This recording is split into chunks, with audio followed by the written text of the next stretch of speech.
À 58 ans, Carla Bruni continue d'impressionner par sa silhouette élancée et son dynamisme. Invitée à évoquer son mode de vie, elle a partagé sans détour les habitudes qui lui permettent de rester en forme, mêlant alimentation réfléchie et activité physique régulière. Des confidences qui suscitent autant la curiosité que l'admiration. Impossible de parler d'elle sans rappeler son parcours atypique.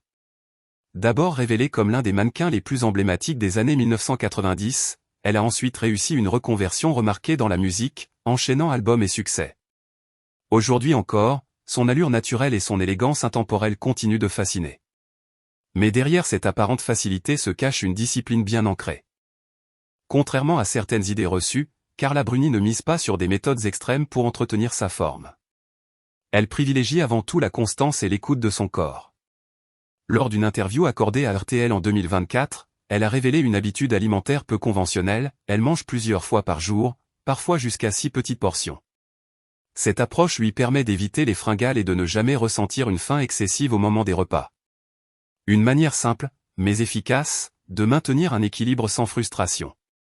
Côté activité physique, l'artiste ne fait pas les choses à moitié. Invitée dans le podcast Allez J'ose en 2025, elle a détaillé une routine particulièrement variée. Issue d'une famille très sportive, elle a intégré le mouvement à son quotidien depuis toujours. Son programme inclut du cardio pendant près d'1 heure, suivi de séances de pilates.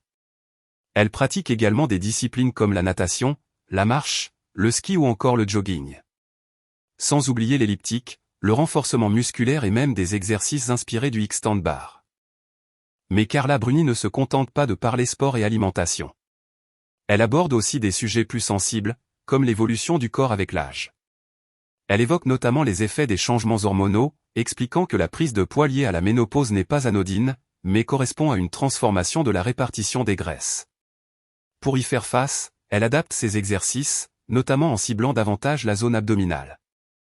Au final, son approche repose sur un équilibre entre discipline et bienveillance envers soi-même, une philosophie qui semble porter ses fruits au fil des années.